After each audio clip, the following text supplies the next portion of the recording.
Right after 4th, yeah. July 6th. So, Good afternoon, everyone.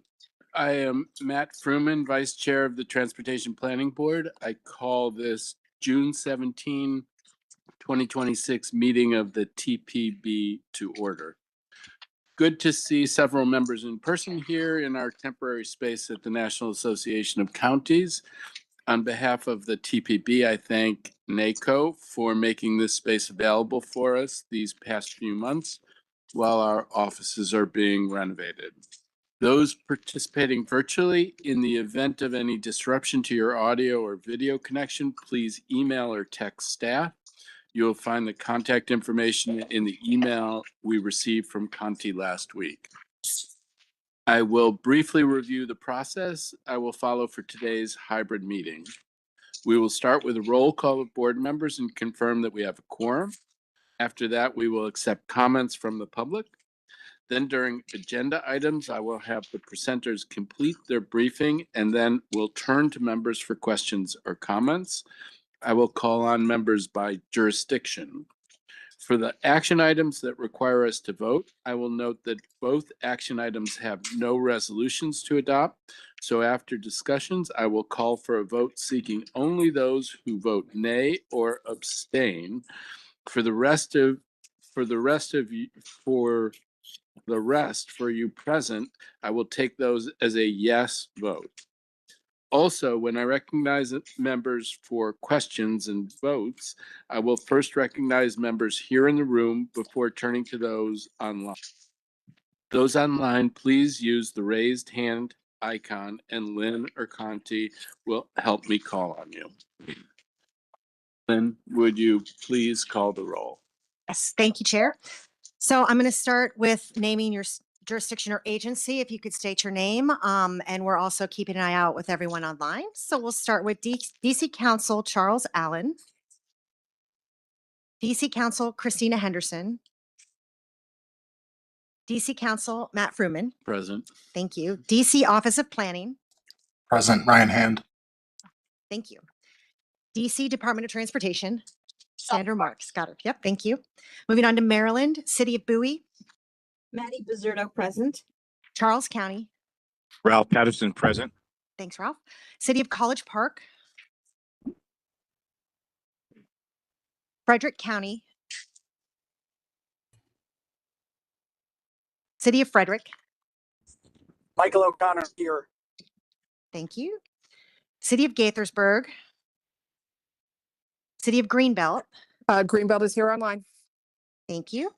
City of Laurel. Montgomery County Executive. Corey Pitts present. Thanks, Corey.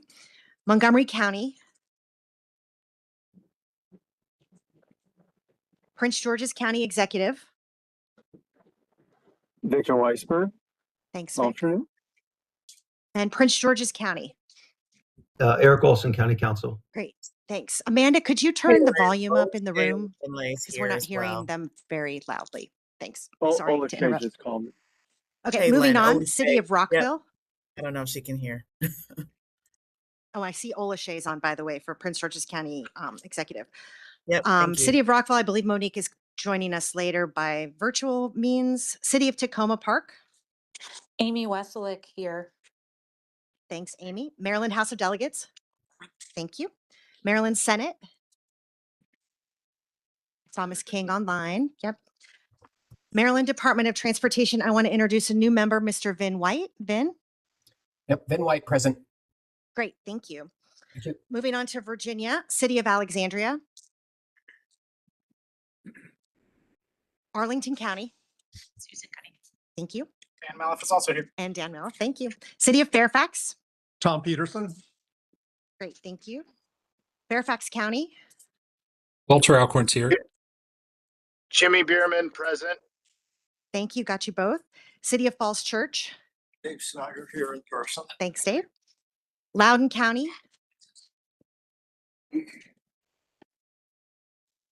City of Manassas. Ashley Hudson present. Thanks, Ashley. City of Manassas Park. Prince William County. Vic Angry here. Megan Landis present. Thanks, Megan. Virginia House of Delegates. Garrett McGuire's here. Thank you. Virginia Senate. Jennifer Boysko here. Thank you. Virginia Department of Transportation. Thank you. Moving on to WMATA. I see Allison, but I don't hear Allison, but I see you. Moving on to our ex officio members, Federal Highway Administration, Federal Transit Administration. Dan Koenig's here in the room, waving with his mouth full. Sorry. National Capital Planning Commission. Hi, yes, Michael Weil, NCPC. Thank you. Metropolitan Washington Airports Authority. Glenn Warren for MWA, present. Thanks, Glenn. And National Park Service. All right, that concludes roll call. We do have a quorum. Thank you, Lynn. And now for public comments. I understand we have a couple of people who've signed up to provide comments in person and a few comments that were submitted online. I will now ask Lynn to first recognize the members of the public who have signed up to speak. They will have up to 3 minutes. Please stay within the allocated time as we have a full agenda, and then Lynn will summarize the comments received online. Lynn? Great, thank you. So I have Bill Pugh and Lindsay Mendelson. So we'll start with Bill, if you could come up to the microphone. Great. Thank you.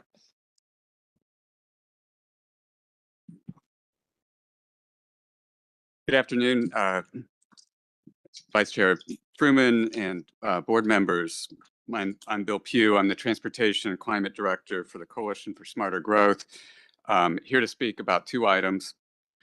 First is the TIP amendment that's on your agenda today, the VDOT TIP amendment. There's a change to the I-495 Southside Express Lanes project. This appears to be an administrative change, but there's not an explanation for the public and local jurisdictions that are affected by it. It has some wording that's a little concerning and appears to not address the TPB's October 2025 resolution. VDOT and MDOT agreed to that resolution, as I think it was unanimous. The TIP project description says extend the express lanes 11 miles from Springfield across the Wilson Bridge into Prince George's County, advance activities to include design, P3 development, and procurement activities. That's the project description. This body's adopted resolution last October stated that the Southside Express Lanes proposal at that time had not addressed issues raised by TPB members, and it directed VDOT and MDOT to, quote, explore project options and work with local jurisdictions towards securing a consensus. This TIP amendment needs to be reworded to reflect the TPB's resolution and to clarify that the additional project funding is not advancing last year's preferred alternative, which was left out of the visualized plan. We also asked the VDOT and MDOT representatives here at the meeting if you could please explain to the board how the TIP funding will be used and how they plan to engage jurisdictions and explore project options. That would be helpful. And again, maybe this is just an administrative change to move money forward. But for a person like me who lives in the corridor, one of the impacted jurisdictions, the project language and being put on the agenda without any explanation does cause some concern. So we just want that cleared up and also put in writing would be good. Just second, on a separate matter, want to thank this body and also COG for the great DMV Moves work. At this point, we didn't get the commitments from state legislators, although some did some great work and tried and got a bill passed through their chamber. We didn't get the commitments for the $460 million in new state capital funding this past spring, but we made progress. And what we all need to do now, and I respectfully ask TPB members here, is to talk with your state legislative delegations and your DC council members that we need to get the new dedicated funding for FY28 this coming year. And if you're a Virginia member, please talk to your delegates and senators who are finalizing a budget package right now. So need to make sure that Metro funding for next year is in the budget. So thank you for your time. Thank you. Lindsay Mendelson. Thank you, Transportation Planning Board members. My name is Lindsay Mendelson, and I'm the Senior Transportation Campaign Representative with the Maryland Sierra Club. I also wanted to express my concerns that VDOT is asking this body today to approve a TIP amendment package that appears to advance the Southside Express Lanes project. The proposed amendment contradicts a resolution that this body spent months deliberating and approved unanimously in October.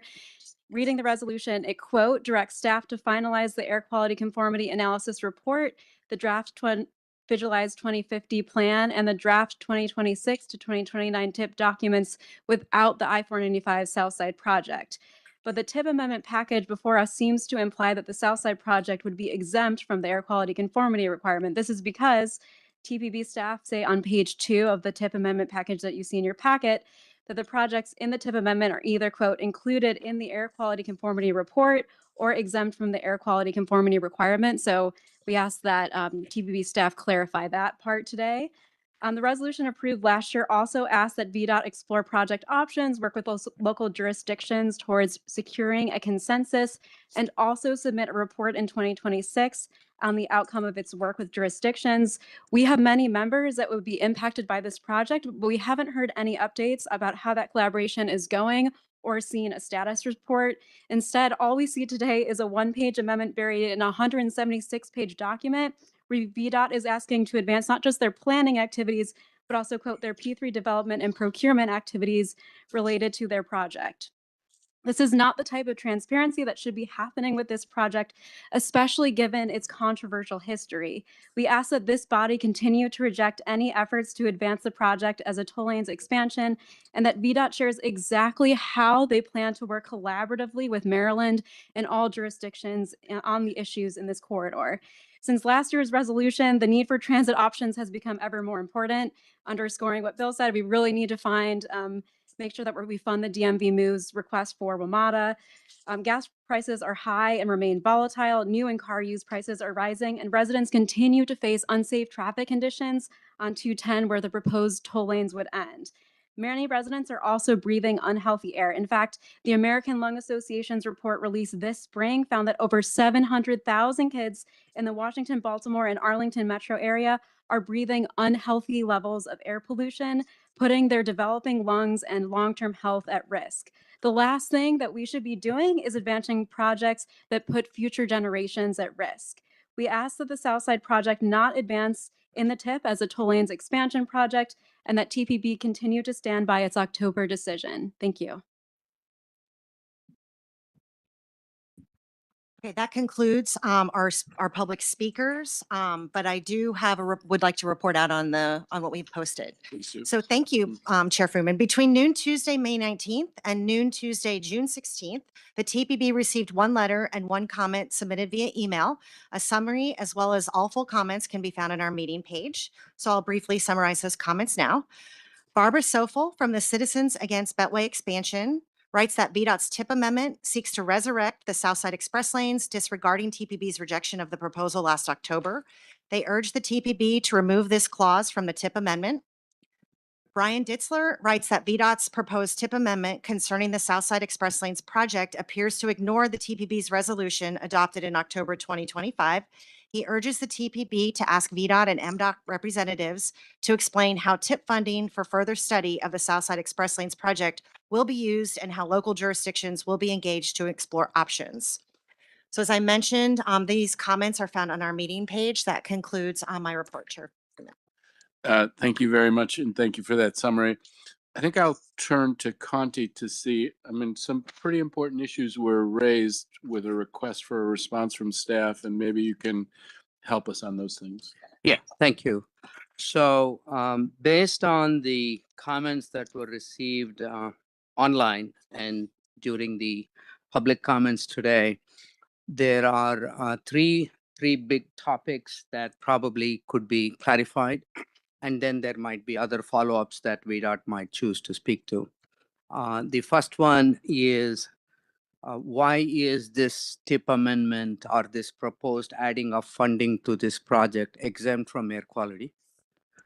Second, how is including this project in the TIP consistent with the TPB's resolution last year.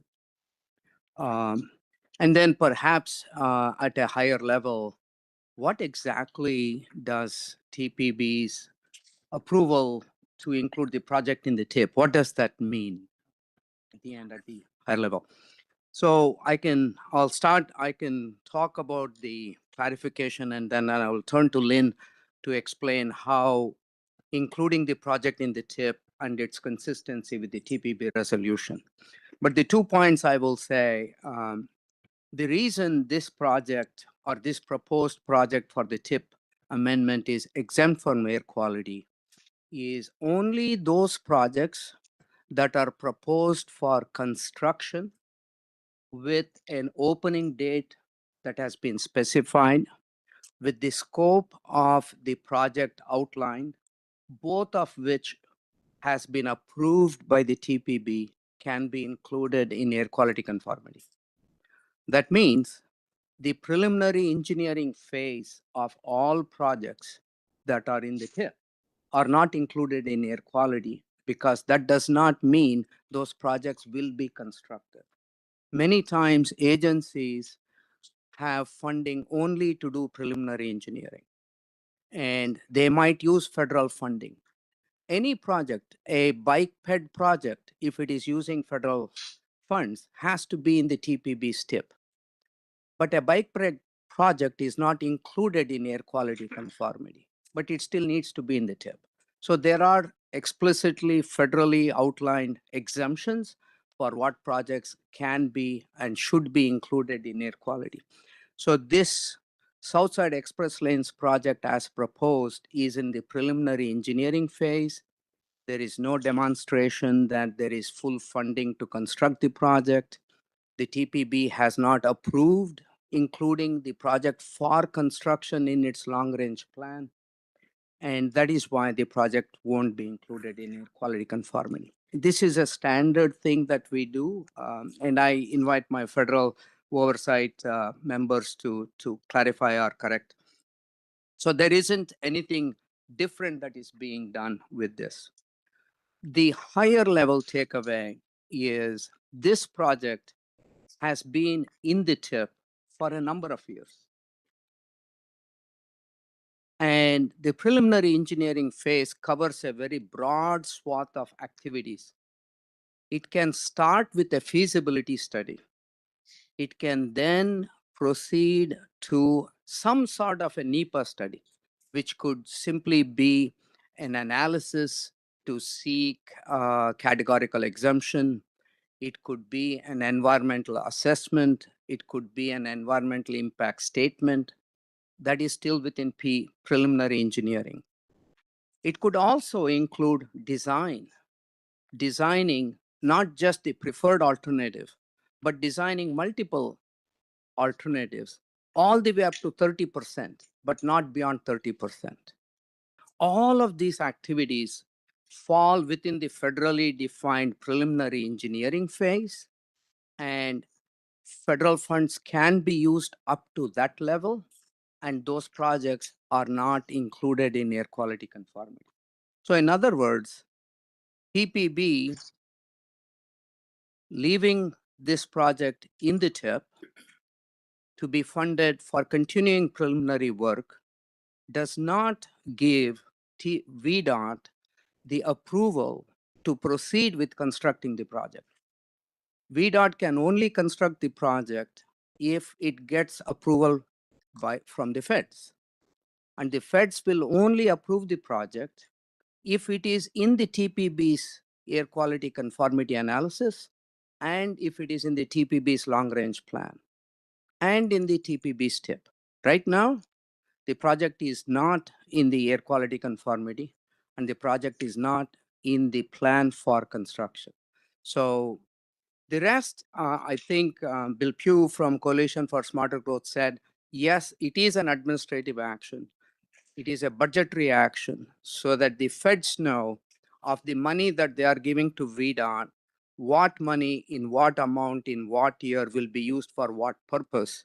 And this amendment is saying approximately about $6 million is going to be used to do to continue preliminary engineering all the way up to preliminary design. That's how we understand the amendment. But I will turn to Lynn to talk about the resolution and the text in the resolution and the general sense of is it consistent or not. Thank you, Conti. And I do want to start by saying both MDOT and VDOT have these items in our tip, and they were entered as early as 2022. So the old 2023 to 2026 tip had an MDOT and a VDOT item for this project.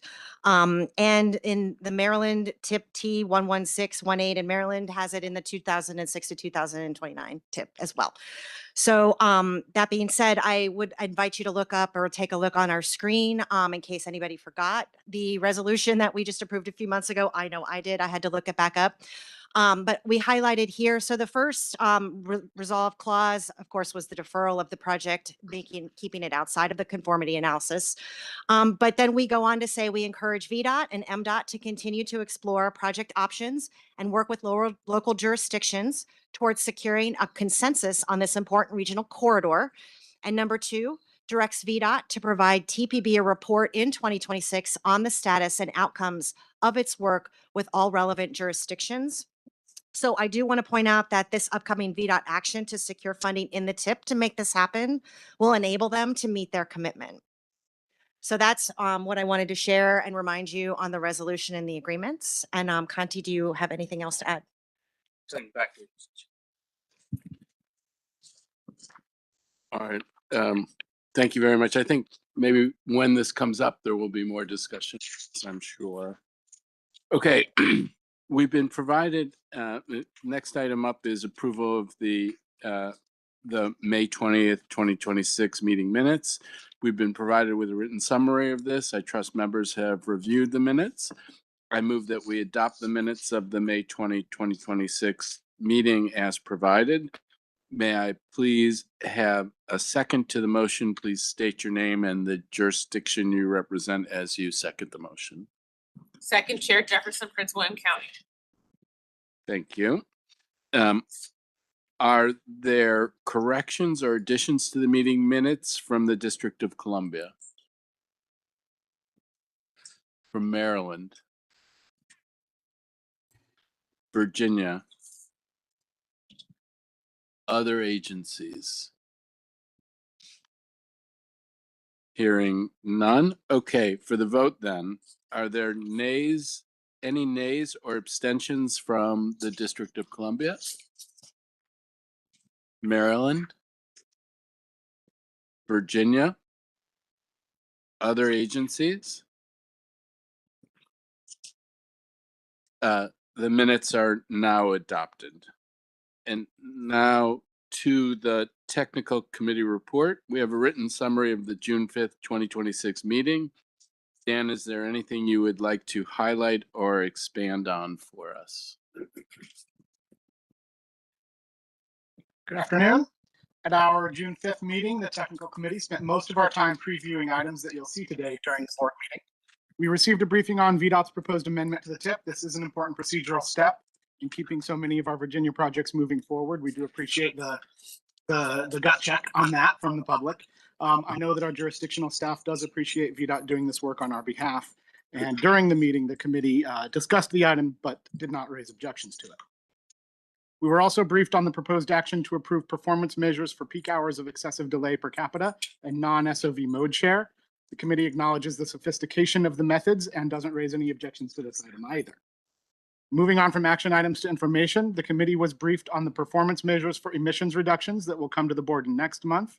There were several questions about how these measures affect federal compliance status and funding levels for the region, and we thank the staff for their patience in clarifying those issues for us. The committee was also briefed on the resilience analyses coming near the end of today's agenda. We had another productive discussion about how to incorporate the proposed best practices into existing methods, what some of the roadblocks might be, and how it's helpful to have this information laid out in a plan that we can reference going forward. So that's a useful item for us to have. Finally, we received a briefing on traffic incident management, continuing that theme from past meetings with an even greater detail. With that, unless there are any questions, that concludes my report. Are there any questions for Dan from the District of Columbia? Maryland? Virginia? Other agencies? All right, thank you, Dan. Now to the Community Advisory Committee report. We have a copy of the written summary of their June 11th, 2026 report. Tim, is there anything you would like to highlight or expand on for us? Thank you, Mr. Chairman Furman. It's my pleasure to deliver in person today our CAC monthly report. Before I dive into my report, I'd like to welcome our guest today, Kelly Russell. Some of you may recall her from her years of service here at TPB, representing the city of Frederick. I first met Kelly back in the early 2000s when she was a police officer before she even got into politics. Now she's serving on our board at the Del Plaine Arts Center. Before that, she was an alderman, city council member for 16 years, president pro tem for 11, and a TPB member for 11 years, including 2020 chairmanship. So I'd like to welcome Ms. Russell and then get right into my report. The CAC met virtually on June 11th. TPB staff gave us a thorough update on the Transportation Resilience Program, focusing on the regional extreme heat analysis and economic impact analysis. Members chatted about various aspects of the heat extreme analysis, like street trees, bus stop designs, and trailhead amenities. They also shared their personal experience with high heat on rail and the improvements that they have noticed recently. The CAC is keen to see the analysis expand beyond the rail and include bicycle and microtransit. It was also mentioned that the future analysis will include monitoring of air quality, which is a great complement to this effort. Regarding the economic analysis, members were happy to hear that many of the modeled low and medium priced investments offer a good return on investment. These cost-effective approaches will be helpful as we advocate for these improvements in our capital budgets. The CAC encourages TPB staff to share more information about these studies, perhaps in the context of a FAQ, so we can share information with our communities and our elected and appointed officials. I invite the TPB members to read the report that the Vice Chair mentioned earlier, and I'm happy to answer any questions. Thank you very much. Thank you, Tim. Are there any questions for Tim from the District of Columbia? Maryland? Virginia? Other agencies? Okay, we'll move to the steering committee actions and report of the director. We have a copy of Conti's written report. Conti, would you please review the report for us? Thank you. Thank Thank you, Mr. Chairman and members of the board. I'll try to be brief and try to gain some time here. The TPB steering committee met on June 5th and took the following actions. It adopted resolution RS 32, 2026. And this was in response to a request from Virginia Department of Transportation to review and provide a resolution of support for projects that the TPB's Northern Virginia members are submitting for smart scale funding considerations. This is a legislative requirement in Virginia. The documents are on pages 5 through 9, but on pages 8 and 9 are the projects that TPB members plan to submit for funding considerations. And those projects the TPB staff reviewed, and we have grouped them under projects that are already in the long range plan but need additional funding, or projects that are not yet in the long range plan and may come back to us to be included if they are successful in securing the funding. The steering committee reviewed 2 requests for amending its FY26 through FY29 TIP and approved them. And the first was at the request of the District Department of Transportation. The amendment added about $7.3 million for multimodal access improvements along Georgia Avenue in Northwest. And it also added about $20 million for the Anacostia River pedestrian and bike connectivity project. The details are on pages 10 through 16 of my memo. The second TIP amendment was at the request of OMADA to make several changes to the funding information in the TIP. And all of these changes were to really reflect the latest budget for FY 2027 that the WMATA board had approved in April. The total changes made to the project is about $541 million, but it is mostly for capital projects.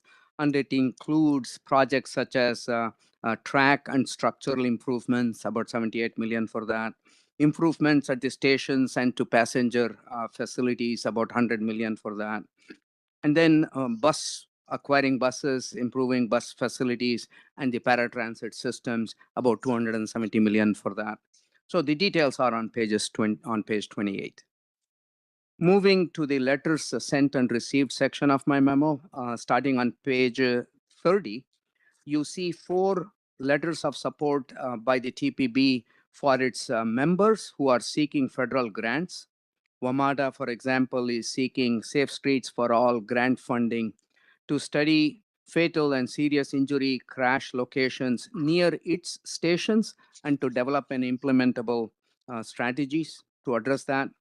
Fairfax County is also seeking Safe Streets for All funds for improving roadway safety. And this is interesting through using advanced technology, which includes testing drones as first responders to the sites of the crashes. And then Prince William County is seeking railroad crossing elimination grant, as well as consolidated rail infrastructure and safety improvements grants for its US 15 railroad overpass project. We trust these applications will be successful. Moving to the announcements and updates section on page 35, you'll find a copy of the TPB's own application for federal Safe Streets for All grant funds. I briefed the board last month about a joint venture, public-private joint venture with the District Department of Transportation and a consortium of private sectors that is being led by the international firm WSP. This project will evaluate the use of vehicle-to-everything communications to improve the safety of bicyclists on our roadways. The project will be a demonstration for about 18 months, and it will be in DC. And we certainly hope that we'll be successful in that application as well.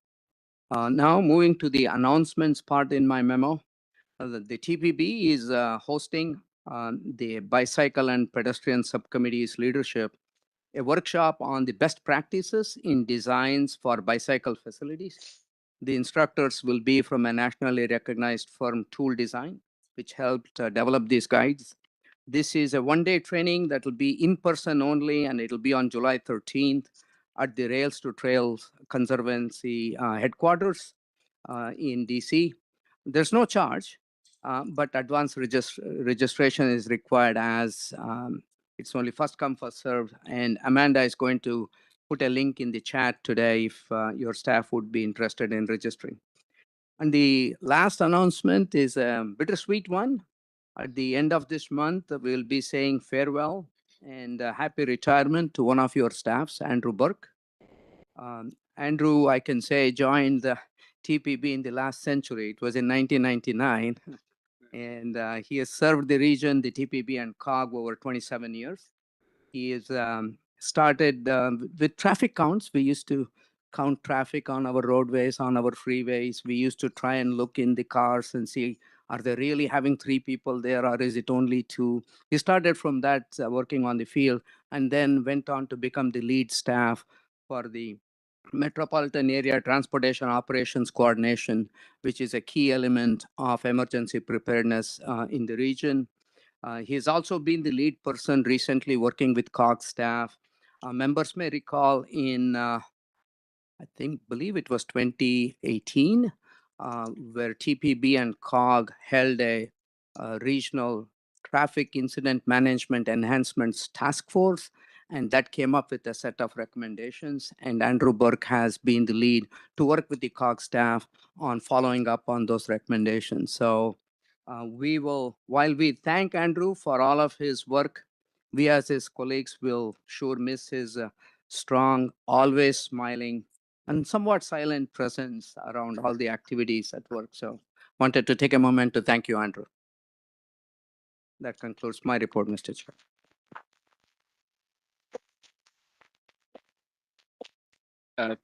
Thank you very much, Conti, and thank you, Andrew. Members may be aware that every year the COG board holds a leadership retreat of its board members and invites chairs of the other two policy boards that COG convenes, the TPB and the Metropolitan Washington Air Quality Committee. This year, the leadership retreat is being held this month, June 26th to June 28th, and the TPB chair is unable to participate, so shed no tears for me. I will be attending in his stead and am very excited about that. But with that, let's get started with our action items.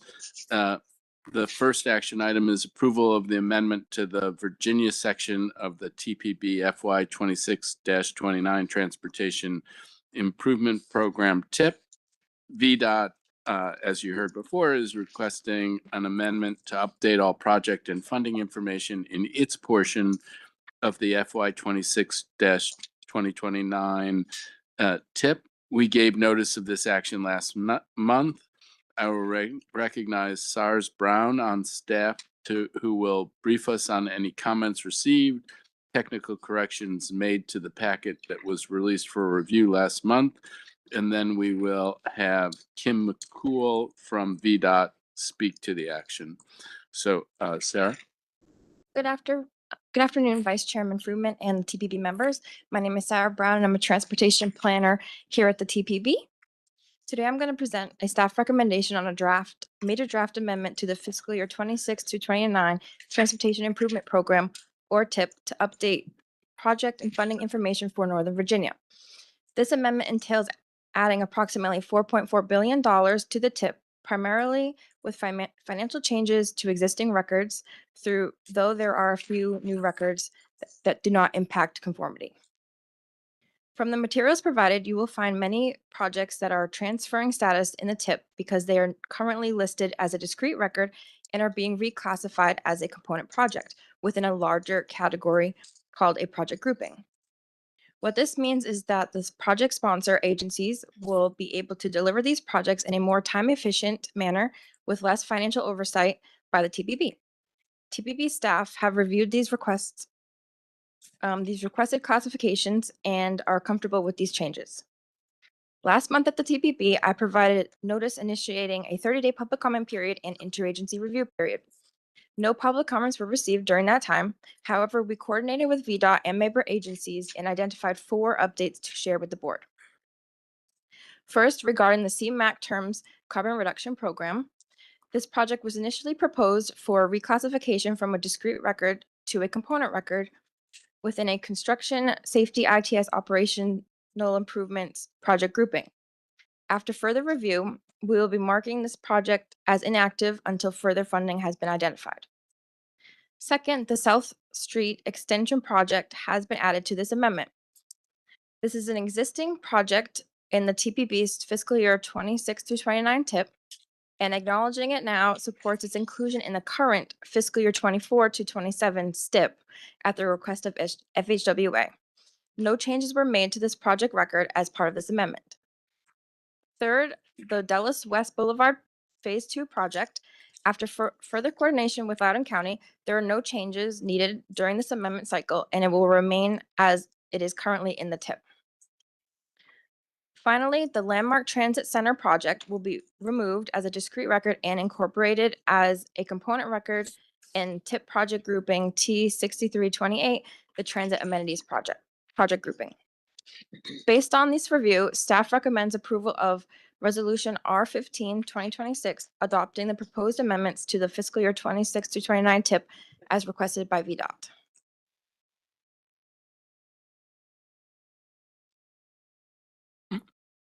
Apologies. Ms. McCool from VDOT.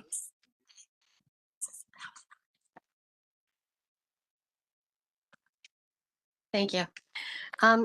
Yeah, thank you, Sarah. And I also wanted to thank Timothy and Lynn for earlier addressing the public comments that we've received. And I did want to reinforce that this is, in fact, basically an administrative type item to align the TPB's TIP with VDOT's TIP. As projects move through project development, we all know schedules and estimates change. So that's the basis for this And that's true as well for the 495 South Side that we're now looking at coming back to the board this fall probably, which is now fiscal 27. So we had a need to shift some funds to allow us to continue that study work on that project. But it's still in fact a study. It's $6 million. And what we're looking to do with that, as we said, is to kind of continue some of those preliminary looking at options and doing some community outreach and meeting to hear the concerns of the community and all the affected stakeholders. We're looking at involving our new secretary in some of those efforts, as well as what he is interested in hearing the concerns from Prince George's County and Maryland and all those that are affected by that. So with that, again, we're requesting the TIP amendment to update the project and the funding information to align the Virginia portion of the TIP with the draft Virginia FY 27 to 30 STIP, and we plan to submit that to Federal Highways in July. So therefore, VDOT makes a request to TPB to adopt resolution R15-2026. And is there a second to that motion? I'll second. Dave Snyder from Falls Church seconded.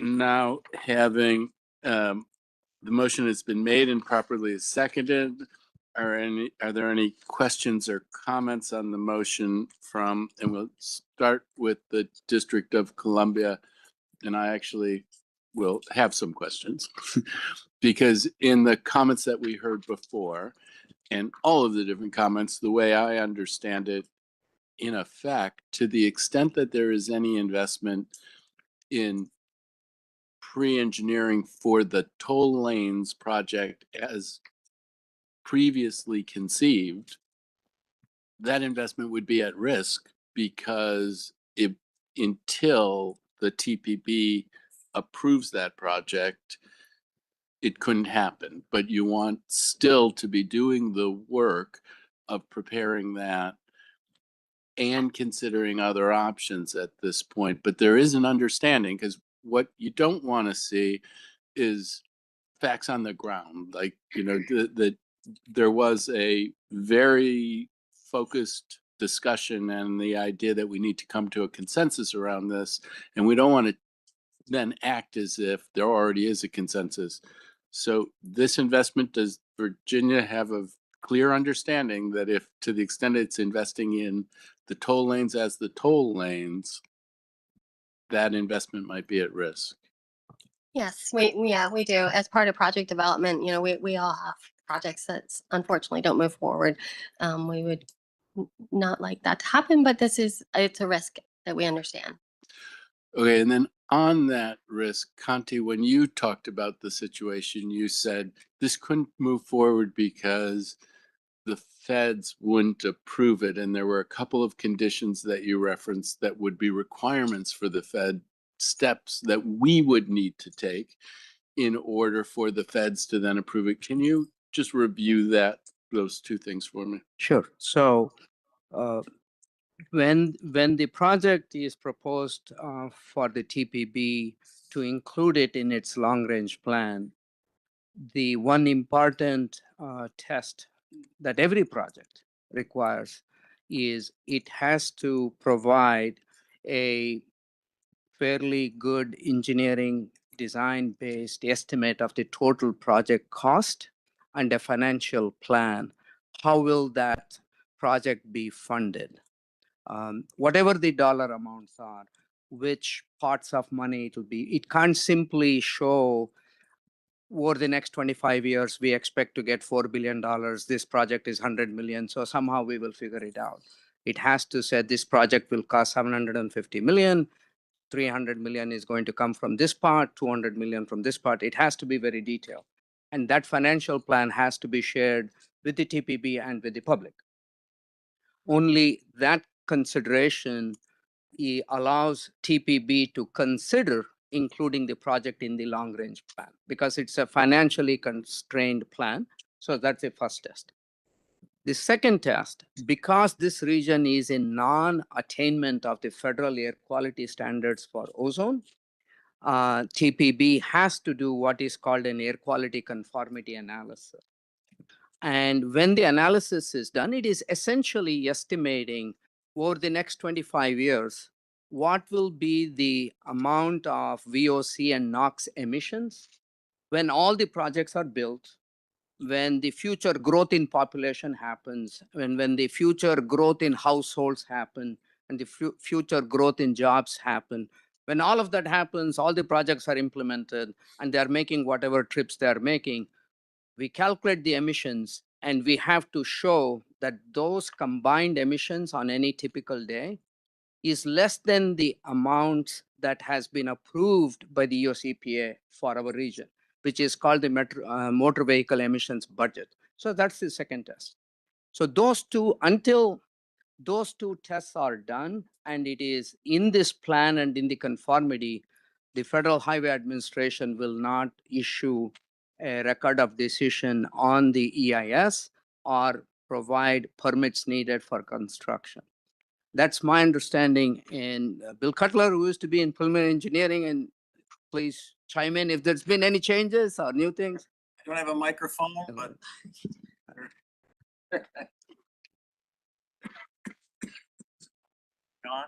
Just push it towards you.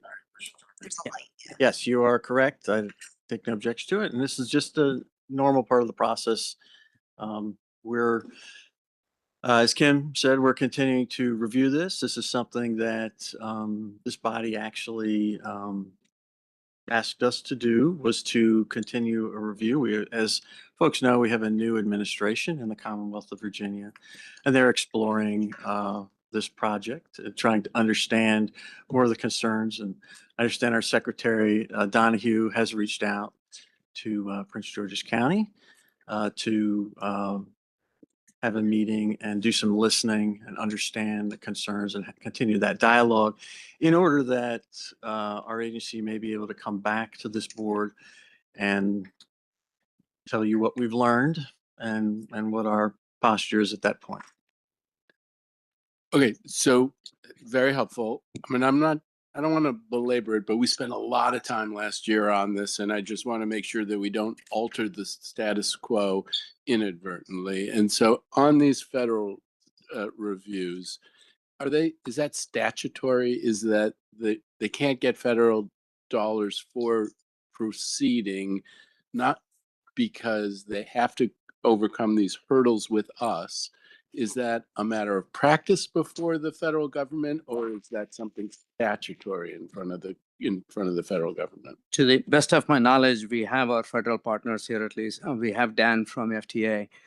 For the federal agencies, FTA or a federal highway, to issue a finding on a NEPA study to say, yeah, this we approve, and then subsequently to release funding. They may have a long list of things they check, but one of the things they check is it in the local MPO's long range plan?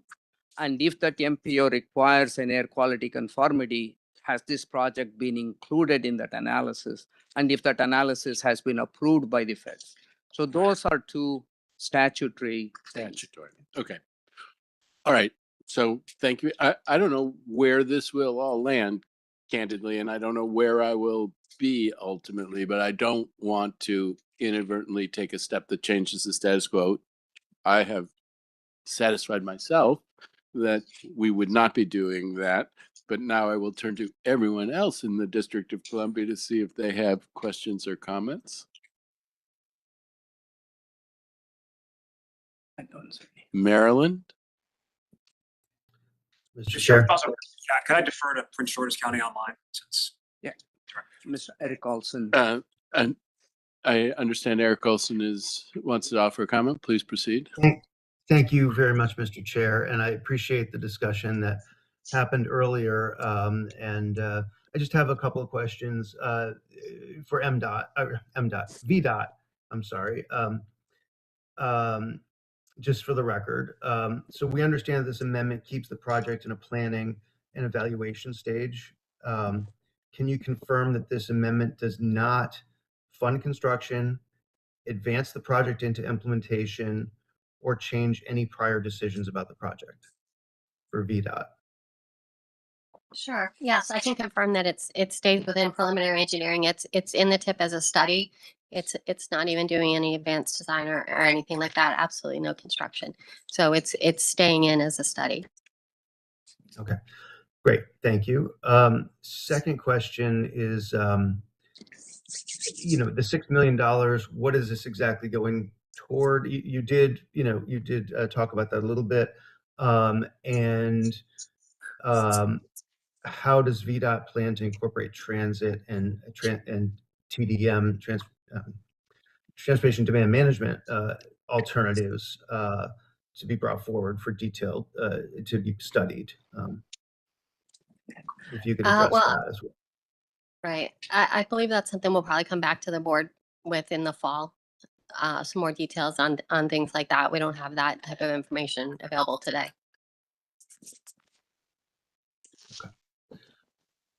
Okay. And the $6 million will go toward study, towards outreach, towards Correct.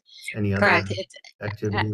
As Chair Furman mentioned, doing some investigation type activities to see what concepts are feasible, which are not feasible. They may be feasible from a technical standpoint or not from a, looking at talking to communities and finding out their needs and things like that. So that's the funds are supporting those efforts.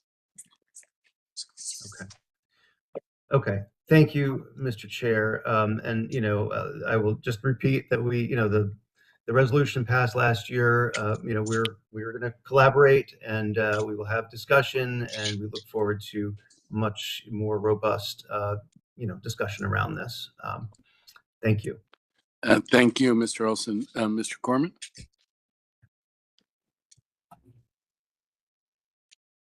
Thank you, Mr. Chair. Kim, thank you for being here. I recall a previous time we talked about this project, even though the person was based in Northern Virginia, they didn't even come in person. So it's great that you're here to engage on this and answer questions. We really appreciate that. Just hoping to understand the community outreach piece a little bit more and how it relates to when you come back before the board.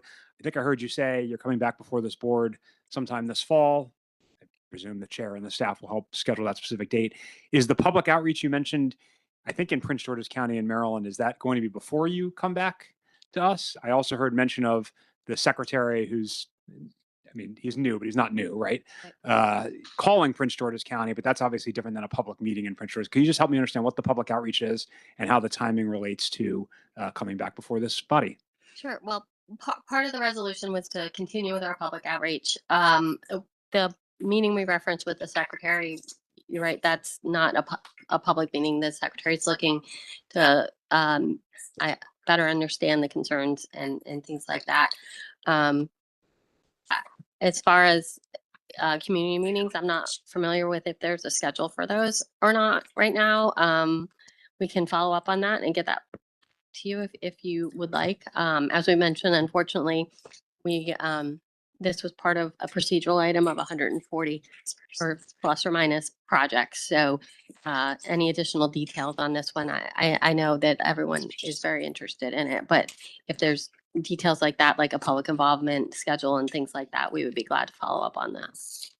Yeah, I appreciate it. It's late June and you're supposed to come back in the fall. So I'm just trying to understand. It's hard to come back to this body without having done that public outreach. So I'm just trying to understand when that will happen. So if you can follow up, that would be much appreciated. Thank you. Thank you, Mr. Chair.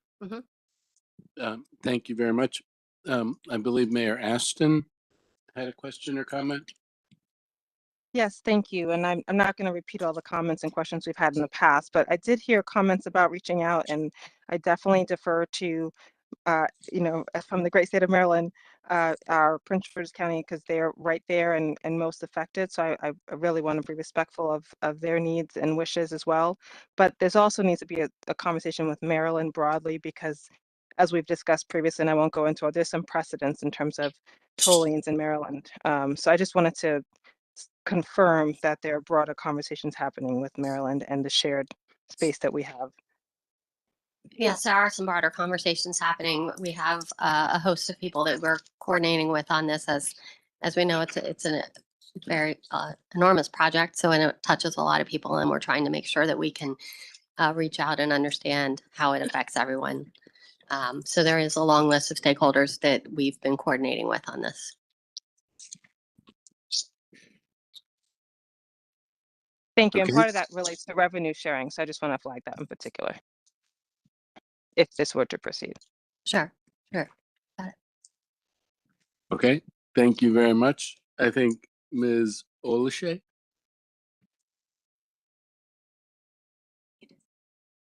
No, oh, we can't hear you. Olishay, we are unable to hear you. Uh-oh, In can you case hear me now? Yeah. Got Well, it. thank you for saying my name correctly. Oluseyi Olubenle, Deputy Director here. I do want to first start off by thanking the chair for the questions and clarifying exactly what this is, and supporting what Mr. Corman was saying earlier, that there clearly is confusion about what exactly this TIP amendment is and the amount of information or lack thereof. Given that this may be perceived as a restart by the public, how is this amendment being communicated to the public that this action does not advance the project to construction? There's clarity needed by VDOT. There's clearly possibly needed by the TPB staff as well. So that's my first question, but I do have other questions. So the TIP amendment was subject to a 30-day public comment period. Sure. And we didn't receive any comments actually specifically on this TIP amendment. These have come, I guess, later as general meeting comments. But it was included in that as a study. As we said, it was more of an administrative item in our minds to align the two TIPs and to move the money forward. But the dollar amount was in there as well. So it's not commensurate with construction of a project that size. Yeah, Sure. And I think in our background and our understanding, we understand that, right? And our expertise and being in this industry.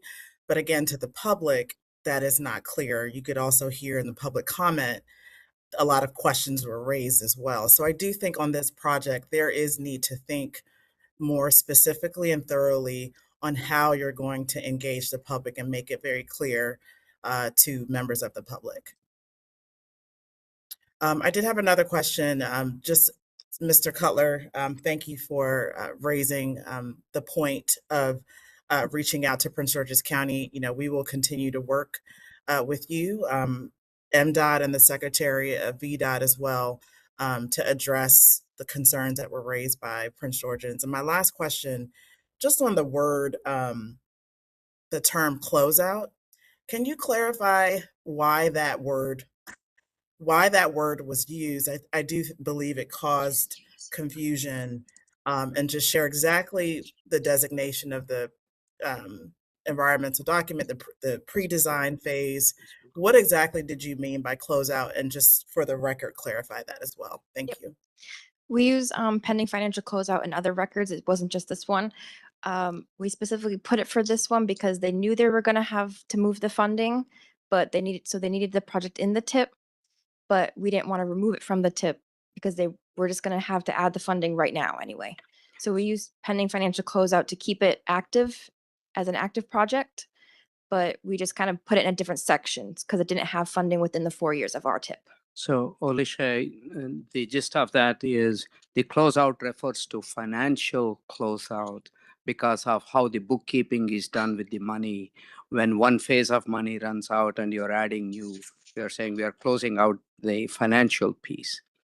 That's typically how we do. And if you look at many of the other records in the TIP, you will see the same language. But clearly we understand that with this project, that phraseology that is so typical is Exactly. confusing. We got it. We got it. Okay, thank you. All right, thank you very much. Are there any other questions or comments from Maryland? Vic Weisberg here.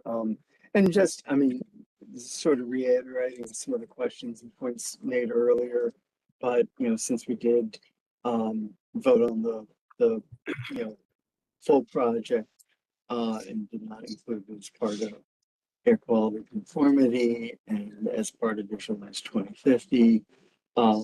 Clearly, just, moving the money around and adding money within the tip has raised eyebrows and just, hitting been made.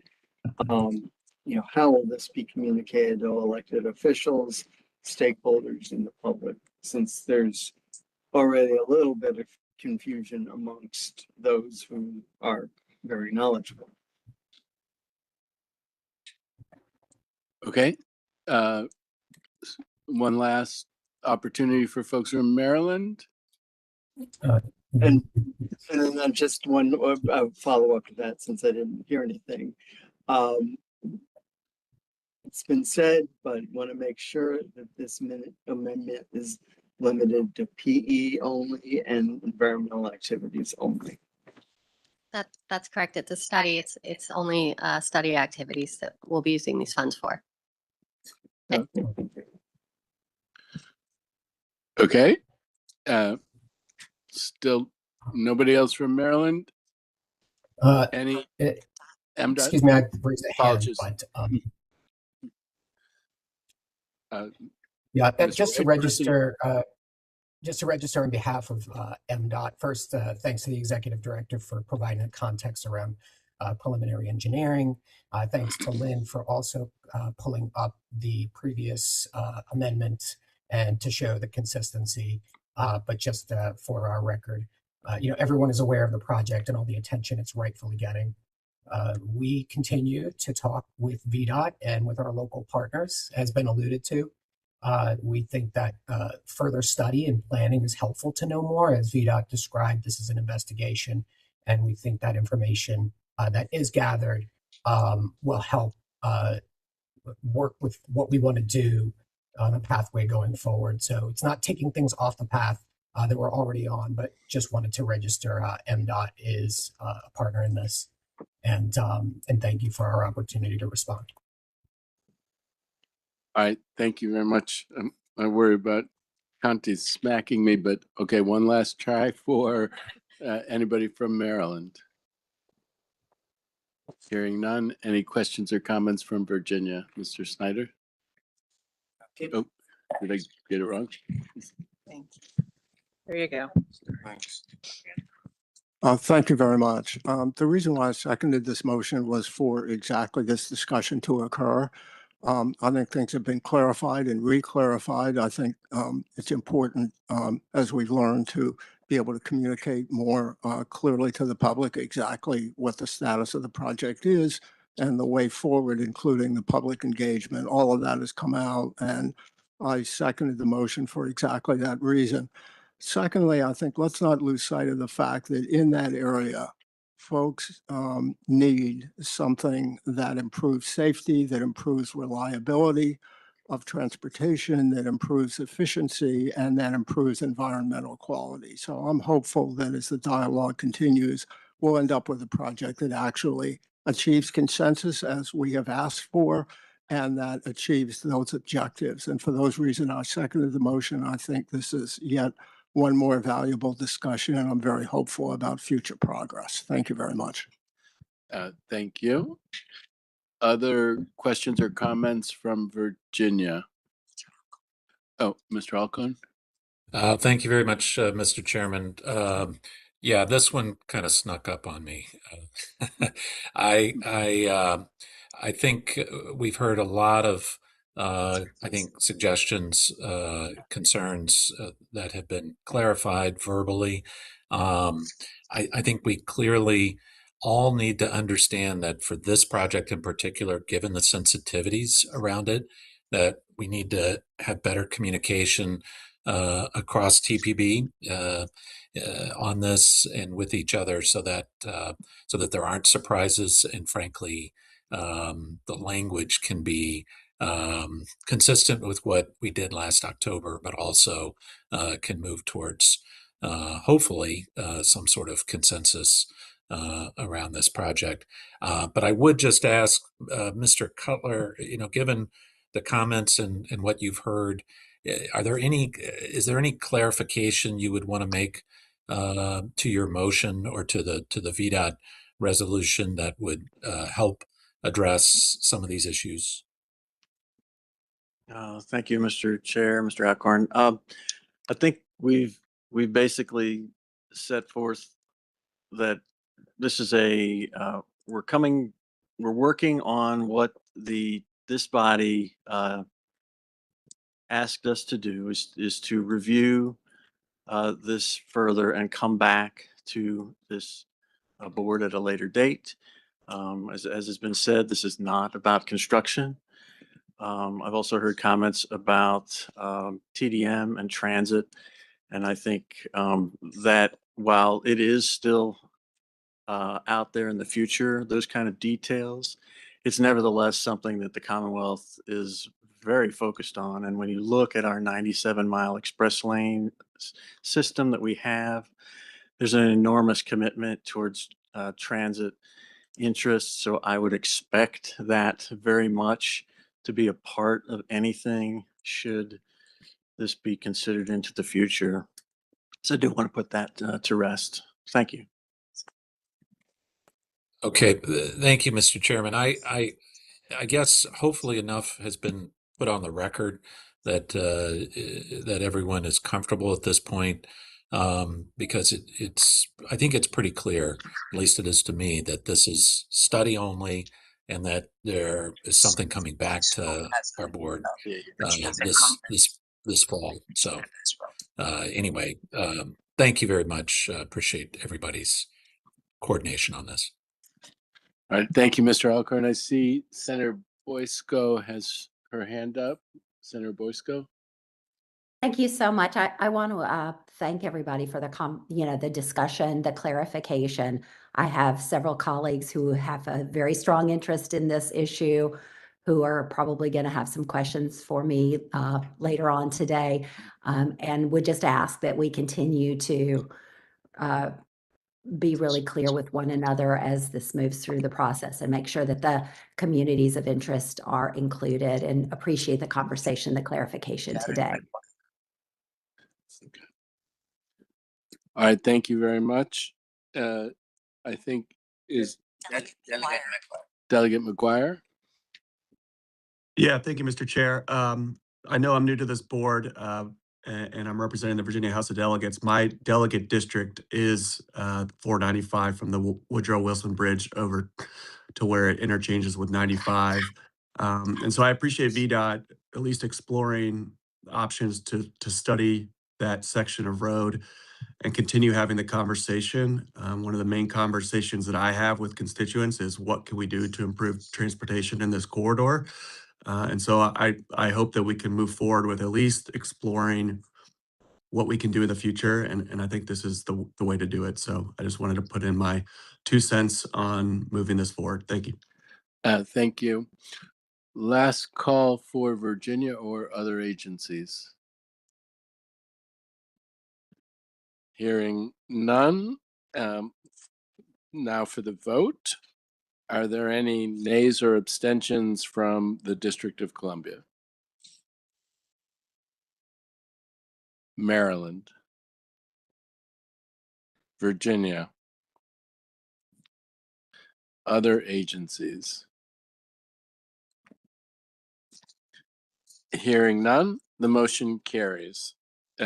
Now to the approval of the performance measures and targets, peak hours of excessive delay per capita and non-SOV mode share. Last month, the TPB did a deep dive on congestion management, and one of the topics was this: data-driven targets that federal regulations require us to adopt.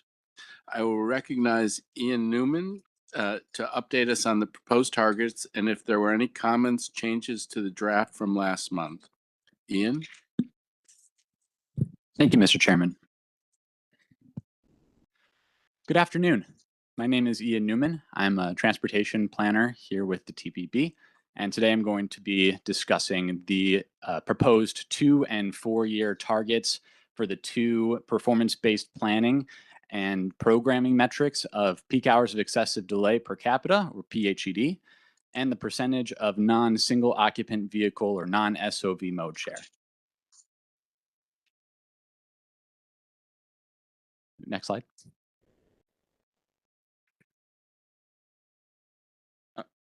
I have the clicker.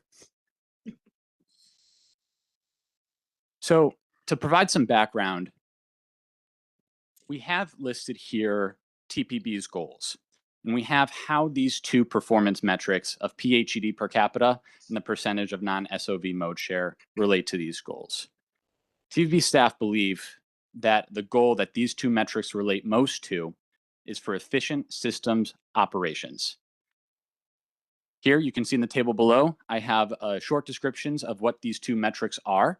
So for PHED per capita, we're looking at the sum of the annual hours of excessive delay that's measured during the combined AM and PM travel peak periods, so 6 to 10 a.m. and 3 to 7 p.m. per capita, and this is of our metro statistical areas urban area population on the National Highway System, or NHS, in the urban area. The data for this comes from the Federal Highway Administration sponsored National Performance Management Research Data Set, NPMRDS. I apologize for all the acronyms. And for the second metric, we have the percentage of non-SOV mode share. This is measuring the percentage of commuting to work trips that are taken by transportation modes, which include teleworking, other than single occupant vehicle or SOV travel in the urban area. And this data is coming from the US Census Bureau's American Community Survey 5-year estimates. A bit about the performance measure targets requirements. So these targets are set on a quadrennial basis. So every 4 years, the new targets are set. There is a midpoint check-in, which occurs every 2 years. And so that is that opportunity for the adjustment biennially. In terms of the geography, targets are set for the federally established urban area, which you can see here in this map. That is that navy blue area within the National Capital Region, which is that lighter blue. Concerning the coordination, approval of all DOTs and the MPOs in the urban areas. And so in this case, this spans into FAMPO, the Fredericksburg area MPO, as well as the Baltimore Metropolitan Council, BMC. So you can see in those two red ovals over there, the urban area, as established, is crossing into the metropolitan planning area of two other MPOs. In terms of the reporting, single urban area targets for the two metrics, they are reported to the Federal Highway Administration, and this is through the state DOT's biennial performance reports, with the next one on October 1st, 2026. So the previous set of targets were set in 2022, and they were set for the year 2023 as the 2-year target and the 4-year target for calendar year 2025. Here we have the first metric, peak hours of excessive delay per capita, that I'm talking about. You can see there in the orange bars, this is the actual observed data coming from NPMRDS. In the blue, we have the previously approved 2- and 4-year targets from the past performance periods. And then in that navy checkerboard bar, in those navy checkerboard bars, in the green square, those are our proposed targets. So our 2-year proposed target for 2027 is at 24.2 hours of excessive delay per capita. And for the 4-year, we have 26.3, and that is for calendar year 2029. Similar structure, we have the orange bars representing the actual data, and this is the ACS 5-year estimate data for non-SOV mode share. The blue bars are previously approved 2- and 4-year targets for this metric. And then the navy blue checkerboard bars are our proposed 2- and 4-year targets. So you can see there for 2027, we are looking at 49.4% non-SOV mode share. And for 2029, with our 4-year proposed target, 50.3%.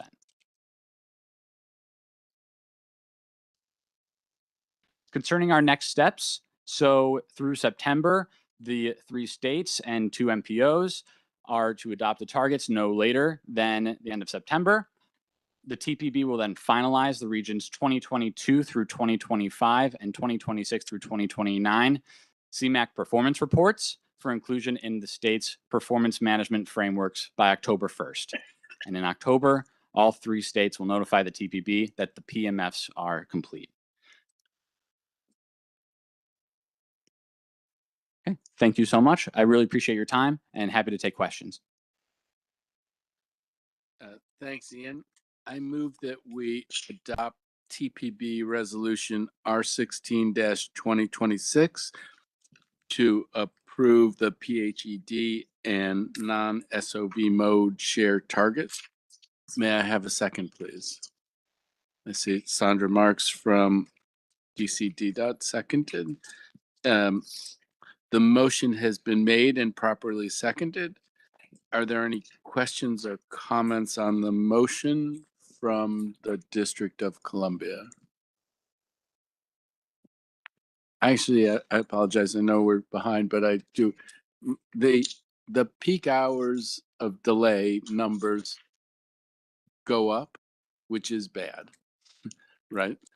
But then the non-SOV share also goes up and is good. Correct. Why aren't we seeing it? One would think that they would both go in a good direction or both go in a bad direction, but help me understand why that might be different. Absolutely. Thank you so much for your question. So it's important to keep in mind that when we're talking about peak hours of excessive delay per capita, we're not just focusing on commuting trips. We're taking trips that are occurring in a combined 8-hour period. So 6 to 10 a.m. and 3 to 7 p.m. So this is encompassing not only traditional commuting trips, but this is encompassing other trips as well. For the non-SOV mode share, this is only looking at commuting trips. And it's very important to keep in mind that telework is part of non-SOV mode share. And so that can help bridge that gap. Okay. Are there other questions from the District of Columbia or comments? Maryland. Virginia. Mr. Snyder. So I want to go back to DC Council member. I think you need your microphone. Thank you. I want to go back to Councilmember Fruman's question. You answered what each metric does, but you didn't answer the why. It seems to me there's some inconsistency with why we would be admitting that despite all the investment and all the focus on transit, that we're going to have even more hours of delay than we do today. And at the same time, saying that we're increasing the non-SOV share. So let me. How the two relate together before we vote on this? Yeah, I did catch that. I think Mr. Fruman's one way of responding to Mr. Fruman's question, shouldn't both numbers indicate if they're going up, they are either good, or if they're going down, they're bad? Exactly what is being measured is why we have, in one instance, if the number goes up, it is not good, because we are measuring how many hours are being spent in delayed traffic, right? So that's why when you see the numbers go up, we are saying we are headed in the wrong direction. With the non-SOV, we want to see more people in non-SOV mode share. So that is why when that number goes up, it is good, right? So that's kind of why in one instance, the bars going up means bad. The one in another instance, it's going up. Now, in terms of why when you compare the proposed targets with the past targets for 2023 was 22.5, and the proposed targets for 2027 is 24.2. So that means we had a target that in 2023, during an entire year, the number of hours per person spent in traffic delays would be 22.5 hours in 365 days. Now we are saying it's going to go up to 24.2. It is a small increase. Nevertheless, it is an increase. The reason we did so much better in 2023, we had not fully come out of the COVID period. The instances of telework was very high. Today, with return to office, particularly with the federal posture, and which is also seems to be taking on in the private sector, there is more of return to office trips happening. But there's a significant increase in the number of days that people are teleworking. Prior to COVID, the regional average was 1.1 day a week. Today, it is more like 2.4 days a week. So it's more than doubled in a period of 5 years. It took us almost 17 years to get to 1.1 day. But then in 5 years, we doubled it. We don't see that trend going down back to 1.1. So we anticipate it's going to be a challenge to get people back onto the to transit and to carpool and vanpool. But the current return to office posture is helping in commuter connections. Every day we are seeing increased number of calls from people to form carpool, to get into a vanpool, to register for guaranteed ride home, asking us, can you give us the latest bus schedule or the train schedule? It's headed in the right direction, but it is not there yet. And these targets are for 2027, which is next year. So there is a slight increase, and that is in a way the call for we have to earlier today there was public comments about additional funding needed for all of our transit systems. Although in the public comment they mentioned metro, VRE needs additional money, MARC needs additional money, the 12 other local bus systems need additional money to bring back up the service levels and gain that ridership. So it's going to that's the reason why we are looking at the data and we are projecting this is what it would be. So I want to be clear, because my question, I get it, that they don't have to go in the same direction. But if we're going to see an increase in non-single occupancy transport, and we're still going to see an increase in delay, there's something else that is causing the increase in delay. So what is the other thing that is causing the increase in delay? It may be that even though a higher percentage of the folks are carpooling, more cars are commuting, or more people are commuting at different times of the day. But one would expect if non-single occupancy travel was going up, that delays would go down unless something else was causing it. Yes. So what else, what's the thing that's causing you to predict more delay in spite of the fact of more carpooling and telework? At a high level, there are many factors going on, including where land use changes have shifted, where travel is happening. There's a lot of partial return to the office happening. And as Ian alluded to, this is over a 8-hour period on one measure and the entire day on another measure. But one way to look at it is on the congestion. If the increase in non-SOV mode share was significant enough and in a way reflected or was a mirror image of the excess congestion, then you would say, okay, that increase, this went down. What's happening is the congestion, the peak hour excessive delay pre-COVID have been so high that even a small reduction during the COVID period and the slight increase in transit that is happening we are still not at the pre-COVID level of transit increase. So we are gaining, but we have not offset the ridership loss yet.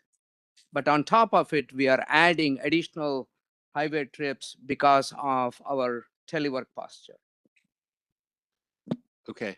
I'd ask for questions and comments from the district, Maryland, Virginia, other agencies, or anyone from those previous jurisdictions, because we've gotten, I took us into a little bit of a loop. Any last questions or comments? All right. Okay, for the vote then, are there any nays or abstentions from the District of Columbia? From Maryland? From Virginia? Other agencies? Hearing none, the motion carries. And now on to our information items for the day. Item 9, performance measures and targets, draft VOC and NOx targets. This is another metric for which federal regulation requires the TPB to adopt data-driven targets. We will have Robert Dabade on staff brief us on this. We will not be acting on this today, but will be asked to do so next month. Robert? Thank you very much. Yeah, what we're doing is actually, or what I'll be presenting today is actually of Ian's work. Ian's work on the CMAQ side was congestion management. I'll be doing the air quality side. Just a quick background. Right now, there are 6 criteria pollutants that are defined in the Clean Air Act, and EPA must regulate all 6 of them. Fortunately for our region, for the district, Maryland and Virginia, we are only non-attainment for the for ground level ozone. So that means we only have to analyze that one pollutant. Now, ground level ozone is not directly emitted. It is the result of 2 other pollutants, nitrogen oxides or NOx, and volatile organic compounds or VOCs, combining in sunlight. So we regulate these precursor pollutants in order to reduce ozone. It's not that we regulate or not that we try to reduce ozone directly. Much like what Ian was showing, we fall into the environmental protection as far as TPP goals for this metric. What specifically is the metric? Excuse me. All right. The metric is the sum of volatile organic compounds reductions for projects receiving CMAQ funding. Now, this is a different CMAQ funding or CMAQ, and I'll explain it in a moment. We also look at the reduction in NOx emissions as a result of this, as a result of projects that are receiving CMAQ funding. Looking at the target, its frequency is also every 4 years. We do 2 and 4 year targets. The targets, as I just said, are the 2 and 4 year total emission reductions of VOCs and NOx as recorded in the CMAQ database. The CMAQ performance plan includes the following components, updated every 2 years. Baseline performance, which is just the cumulative emissions reductions based on historical data. The targets, as we explained above. Description of the CMAQ funded projects to achieve these targets. It's pretty self-explanatory. An assessment of performance is the sum of the project benefits recorded in the CMAQ database, which we will be discussing later. As far as consequences, federal regulations require the states and the MPO to outline any causes for any shortfalls and to devise a mitigation plan if that would happen. Now, the congestion mitigation and air quality program we're talking about is a federal program. It's a source of flexible funding for the states and the localities. It is it's funded through or it's part of the reauthorization. We expect it to continue into the next reauthorization, but again, who knows? The funding is available to regions that are either maintenance or non-attainment of the federal air quality standards. So we will continue to be maintenance probably into the future. So this funding isn't going away. CMAQ funding is only a very small portion of the overall funding in the region, about 1.2% of the total funding. But that being said, these CMAQ projects aren't the only projects that are reducing emissions. If we look at the region as a whole, between 2026 and 2030, we had significant reductions, or we're through our conformity analysis, estimating significant reductions in VOCs, 4.2 tons, and nitrous oxides, 13.6 tons per day. Now, the CMAQ public access system is a database that was created specifically for the CMAQ program, and in it contains all the data for the projects that are receiving CMAQ funding, including emission reductions. States enter their data on March 1st, and the methods for estimating the emission reductions that are reported in the CMAQ database do vary. For small projects, we might just use a sketch level method. FHWA has also created something called the CMAQ Toolkit, which says spreadsheets and soon to be an online portal where agencies can go to analyze their projects. Some agencies have their own tools. Maryland has something called MAC1, which combines local and national data along with project-specific data in order to calculate the total emission reductions for some of their projects. And larger projects may actually have their own studies where they estimate the emission reductions of their programs. Two good examples are Commuter Connections, which has the Travel Demand Management Analysis Report, which is done every 3 years. And Go DC Go actually had an impact report that was published in 2025. Now, the states have pending corrections to this for the CPAS database. And as a result, the emissions or the values that we'll be reporting will include these corrections. Now, the CPAS itself has some idiosyncrasies, and there's two ways in which a project can be entered into the CMAQ database but have no benefit associated with it. A small project may be coded as qualitative, so it will have no value associated with it. And in this region, we have a couple of small multi-use trail projects that are like that. And in another thing is for continuing projects. So projects that span multiple years, the way that projects like that are coded in the CMAQ or in the CPAS database is that they're in the first year of the project, we record the daily emissions benefit of that project, but in all subsequent years, we don't record a value for it. Now, going on to past performance, obviously our initial targets for the last performance period, 2022 to 2025, were based on the projects that were anticipated to be done using CMAQ funding at that time. So that was back in 2022. Projects, however, are subject to substitution and change once we set our targets. And that happened to us twice to our benefit. In the previous 2 performance periods ago, we had one project, a single improvement project in Maryland, which actually ended up being resulting in 80% of the total emissions for the region. And in the last performance period, Maryland and DC funded Commuter Connections, and in DC, Go DC Go, using CMAQ funding, and that ended up with larger emission reductions than we originally projected. I think it's important just to quickly note that these TDM projects have higher than expected or high expected emission reductions associated with them. I show you some values here in this table.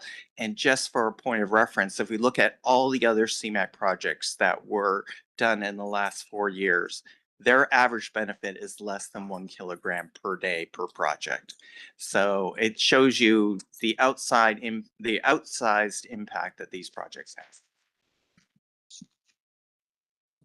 On this graph, I'm showing the past performance periods for the last 2 performance periods, past performance. You can see that we handily outpaced our emissions or our targets.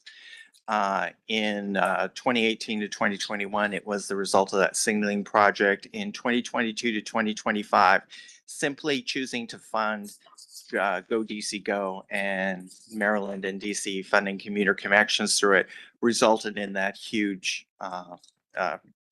increase over what we had originally targeted. Similar values are also seen for nitrous oxides. It's a little bit higher for the previous performance period, simply because the type of project actually has a greater impact on NOx emissions than it does VOCs. So moving forward, the draft emission targets are based on projects that are anticipated to receive CMAQ funding.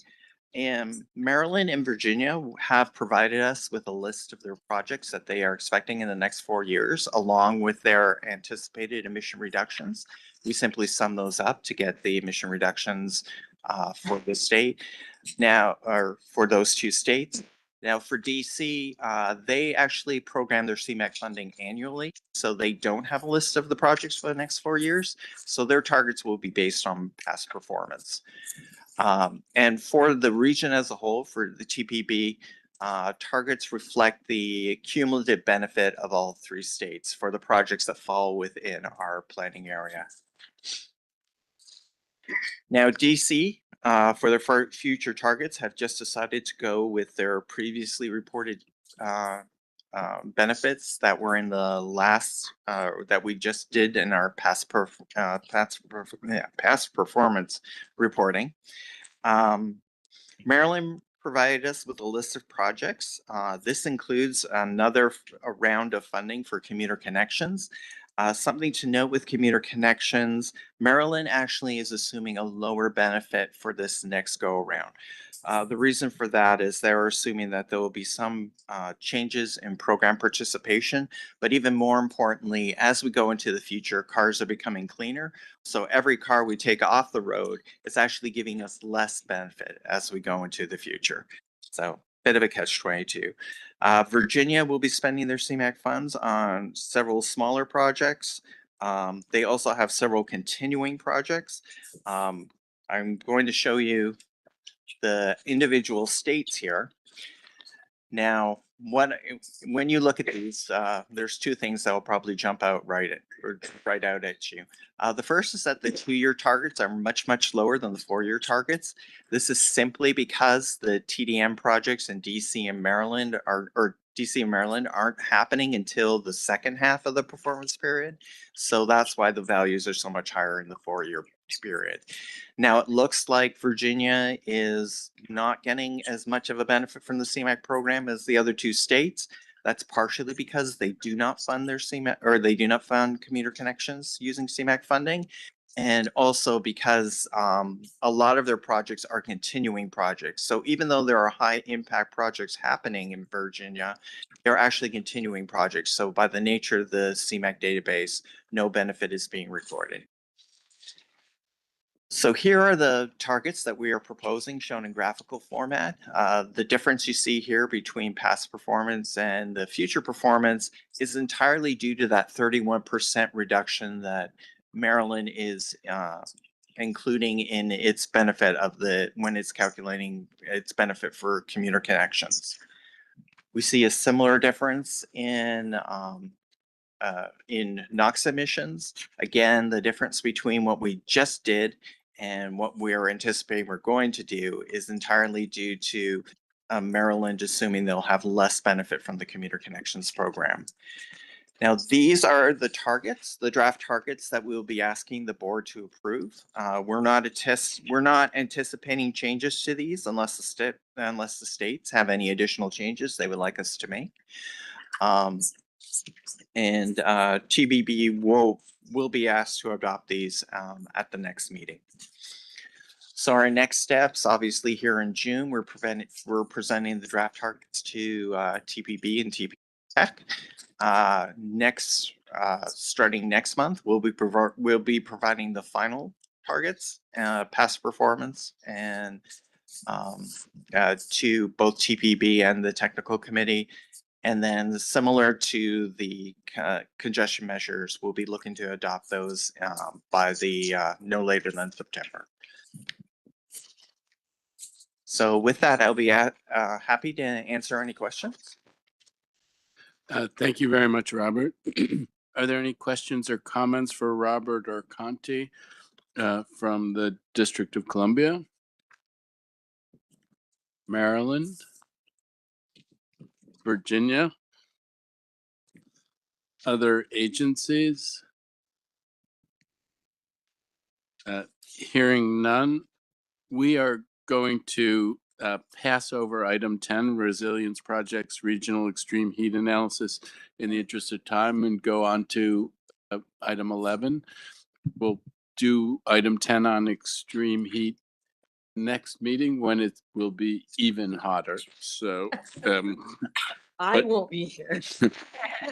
So let's turn to item 11, resilience projects, regional transportation resilience economic analysis.